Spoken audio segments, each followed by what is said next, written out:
আসসালামু আলাইকুম রহমতুল্লাহি ওয়া বারাকাতুহু। দেশ এবং প্রবাস থেকে যারা আমার এই ভিডিওর সাথে যুক্ত হচ্ছেন, যা পরবর্তীতে যুক্ত হবেন, তাদেরকে জানাই আন্তরিক শুভেচ্ছা ও অভিনন্দন। আবারও চলে আসলাম কুমিল্লা জেলা বগুড়া উপজেলা চন্ডিমুড়া গরুহাটে। দেখেন দর্শক বন্ধুরা, এখানে আমরা বিশাল বড় একটা সার, ব্ল্যাক, পুরোটাই ব্ল্যাক সার গরু। দেখেন আমি পুরোটা দেখাই আপনাদেরকে।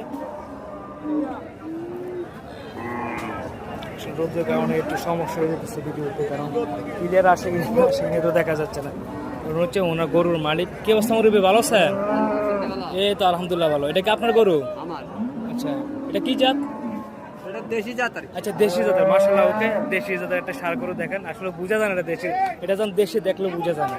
দেখেন আসলে কিছু কিছু জাত হয়ে থাকে, দেখলে মনে করে যে বুঝাই যায় না এগুলো কি দেশি নাকি বিদেশি। যাক মুরব্বী, আপনি কি ব্যাপারী নাকি খামারি? না না, আমার নিজের ঘরে। আচ্ছা, ও দেখেন ওনার নিজের এটা উনি খামারে। ঠিক আছে মুরব্বী, এটা আজকে বাজারে চাওয়া দাম কত? চাইছি 95। শুধু 95? আচ্ছা, শুধু 95,000 টাকা। কত টাকা মূল্য আছে এটা? 85, 80, হ্যাঁ 75 আচ্ছা, 80-75 টাকা মূল্য আছে, 75,000 টাকা মূল্য আছে। কত হলে বিক্রি করে দেবেন এটা মুরব্বী? এটা চাইছি আর কি 80 এর উপরে হইলে যায়। আচ্ছা ওকে দর্শক বন্ধুরা, উনি বলছে মানে 80,000 টাকার উপরে, এবার 1,500 যত যাই দেখ উনি বিক্রি করে দেবে গরুটা। ঠিক আছে, যেহেতু আসলে খামারি বাইরে থেকে গরু কিনলে ঠকার কোনো লাইন নেই, কারণ ওনা নিজেরাই মনে করে লালন পালন করে। যারা ব্যাপারে ওদের মনে করেন যে ওরা নিয়ে এসে বিক্রি করে। আমি করবো যারা গরু কিনতে ইচ্ছুক, খামারি বাইর থেকে গরু কেনাটা সবচেয়ে বেটার।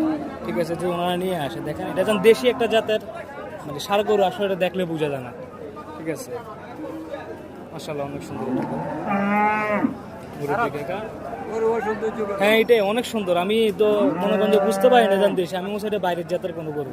ঠিক আছে, এখন আপনি যখন বলছেন দেশে, তো আমি অবাক হয়ে গেছি। ভিডিওটা ভালো করে শেয়ার করবেন, লাইক করবেন, কমেন্ট করবেন। ধন্যবাদ সবাইকে।